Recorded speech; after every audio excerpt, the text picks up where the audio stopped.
ఇప్పుడు కూటమి ప్రభుత్వం అధికారంలోకి వచ్చింది. 10 నెలలు అయిపోయింది. 10 నెలల పాలనకి ఇప్పుడున్న గతం గడిచిన 5 సంవత్సరాల పాలనకి మీరు గమనించిన తేడాలు ఏమున్నాయి అనుకోవచ్చు అంటారు?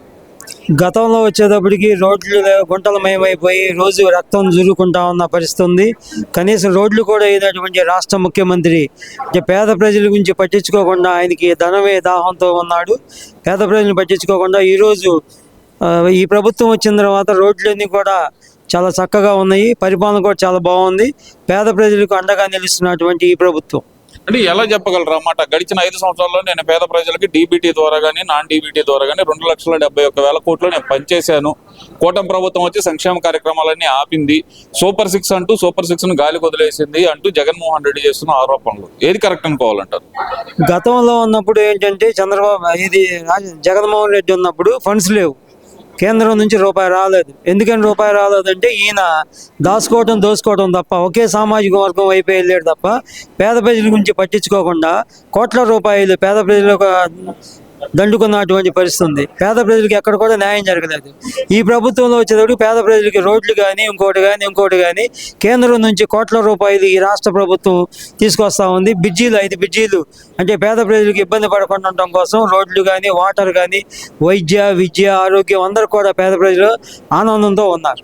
అంటే ఎలా చెప్పగలరు అన్నమాట? ఏదైతే సూపర్ 6 అంటూ హామీలు ఇచ్చారో సూపర్ 6 హామీలు ఇవ్వకుండా గాలి వదిలేశారంటున్నారు కదా, సంక్షేమ పథకాలన్నీ తీసేశారంటున్నారు కదా. సంక్షేమ పథకాలు అంటే అది రాజ్యాంగంలో సంక్షేమ పథకాలు ఇచ్చారు. ముందు డెవలప్మెంటేషన్ కావాలి కదా. డెవలప్మెంట్ లేకుండా రూపాయితో పెట్టేది వేరు, పైసాతో పెట్టేది వేరు. ఇప్పుడు చంద్రబాబు వచ్చిన తర్వాత డెవలప్మెంట్ ప్రపంచ దేశాలన్నీ కూడా ఈ వైపు చూస్తూ ఉన్నాయి. ఎందుకు డెవలప్మెంట్? రాజధాని కావచ్చు, ఇంకోటి కావచ్చు, అమరావతికి రైలు వేయటం జరిగింది. తర్వాత చాలా ఇప్పుడు మనకి డెవలప్మెంట్ అనేది చాలా జరిగింది. జగన్మోహన్ రెడ్డి గారి పరిపాలనలో ఎందుకు జరగలేదంటే అది ఒకే సామాజిక వర్గం తప్ప ఇంకా వేరే ఎవడు బాగుపడలేదు. ఎక్కడ సార్ అసలు నా ఎస్సీ, నా ఎస్టీ, నా బీసీ, నా మైనార్టీ, మాలలకు పెద్ద మావని, మాలలకి అన్నని, మాదిగలకి మా మావయ్యని అని చెప్పుకున్నాడు కదా. మరి జగన్మోహన్ రెడ్డి జరగలేదంటారా న్యాయం దళితులకు మరి ఆ టైంలో? జగన్మోహన్ రెడ్డి అనేవాడు పెద్ద మాయగాడు అండి. నేనే ఉన్నాను ఒక ఎస్సీ మాల 10 లక్షల రూపాయలు మా అబ్బాయికి లోన్ పెట్టుకున్నాను 20 సంవత్సరాల్లో. ఎన్ఎస్ఎఫ్డి అని చెప్పి కేంద్ర ప్రభుత్వం నుంచి వచ్చేయన్ని క్యాన్సిల్ చేశాడు.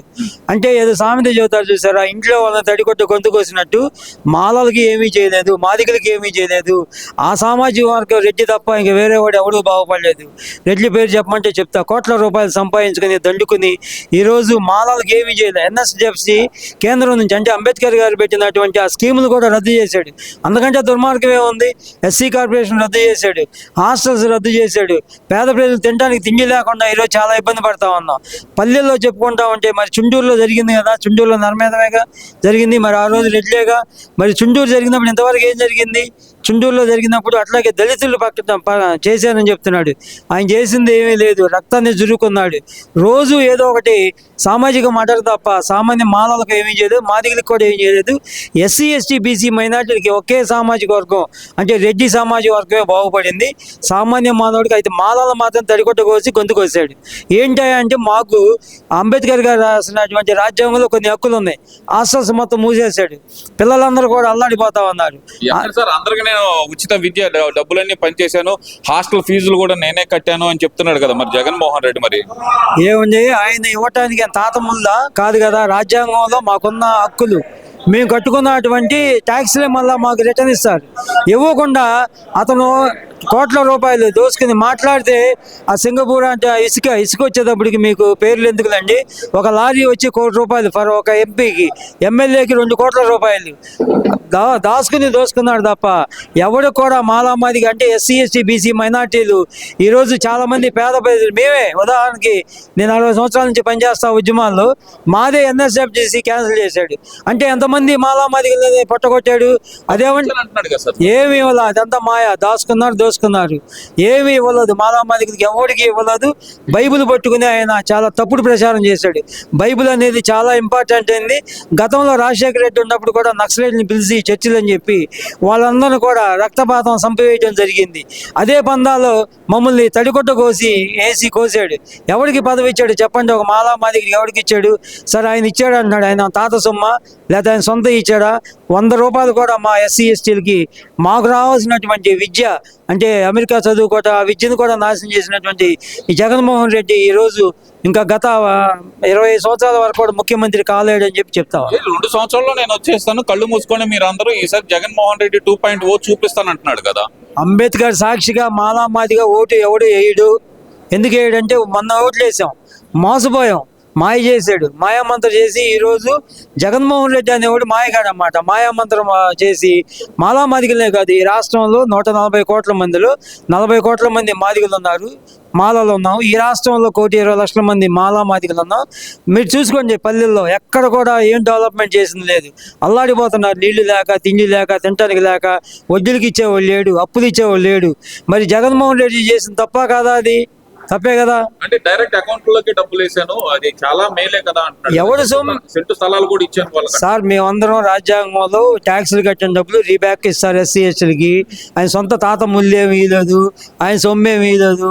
ముఖ్యమంత్రిగా ఉన్నప్పుడు విశాఖపట్నంలో ప్యాలెస్ ఉంది, కోట్ల రూపాయలు పెట్టుకున్నాడు. బాత్రూమ్ కూడా గోల్డ్ ప్లేట్ వేసుకున్నాడు, స్పూన్ కూడా వేసుకున్నాడు. ఇవన్నీ ఎవడు సొమ్మని వేసుకున్నాడు అంటే విశాఖపట్నంలో ఇవన్నీ పేద ప్రజల సొమ్మే కదా, మాకు రావాల్సిన సొమ్మే కదా. బియ్యం భయంకరమైన రేట్లు పెరిగిపోయి ఇవన్నీ ఏంటంటే అతను కుర్రశాస్త్రాలు తప్ప ఏమీ లేదు. మాలను మోసం చేసే పర్టికులర్గా బైబిల్ పట్టుకుని దేవుడి సాక్షిగా మేము చెబుతున్నాం, అంబేద్కర్ సాక్షిగా జగన్మోహన్ రెడ్డి అనేవాడు ముఖ్యమంత్రి కాలేడు. ఎందుకు కాలేడు అంటే మోసగాడు, అతను మాయామంత్రం చేశాడు. పేద ప్రజలకి రోజు రక్తపాతమే కదా, ఇది కార్యకర్తలను చంపటం, నాయకులను చంపటం. అంటే రాజ్యాంగంలో ఓట్లు వేసింది దేనికి? భారత రాజ్యాంగం మీద ప్రమాణం చేసావు, కుల మత భేదాలు లేకుండా పనిచేస్తానని. నువ్వు చేసింది ఓన్లీ మీ రెడ్డి ప్రభుత్వానికి దోసుకున్నారు. అంటే అంటారు. అయితే ఇప్పుడైతే అనగా జగన్మోహన్ రెడ్డి తిరిగి అధికారంలోకి వచ్చే అవకాశం లేదా? జగన్మోహన్ రెడ్డి అనేవాడు ముందు ఆయన ఎందుకు అరెస్ట్ చేయట్లేదండి? ఉన్నాయి కేసులు. సైకిల్ దొంగతనం చేస్తే మీరు అరెస్ట్ చేస్తారుగా. సుప్రీంకోర్టు ఎందుకు అరెస్ట్ చేయట్లేదు? కోర్టు ఒక న్యాయం, పేదవాడికో న్యాయం, ఉన్నవాడికో న్యాయమా? అతను ఇవాళ 9 నెలల నుంచి బెయిల్ మీద ఉన్నాడు. విజయసాయి రెడ్డి కావచ్చు, వీళ్ళందరూ కూడా బెయిల్ మీద ఉన్నారు. అంటే పేదవాడికి ఒక న్యాయం, నీకు ఒక న్యాయమా? అసలు ముందు జగన్మోహన్ రెడ్డి అనేవాడిని అరెస్ట్ చేయాలి. బెయిల్ మీద ఉన్నాడు కాబట్టి బెయిల్ రద్దు చేసి సుప్రీంకోర్టు. ఇది రాజకీయ తత్వం అనమాట. అతను ఎట్టి పరిస్థితుల్లో 20 సంవత్సరాల వరకు కూడా ముఖ్యమంత్రి కాలేడు. ఎందుకు కాలేడు అంటే అంబేద్కర్ సాక్షిగా, యేసు ప్రభు సాక్షిగా మమ్మల్ని మోసం చేశాడు. బైబిల్ పట్టుకుని అంబేద్కర్ పేరుతో చెప్పి మాలామాదిగలు మోసం చేశాడు. అది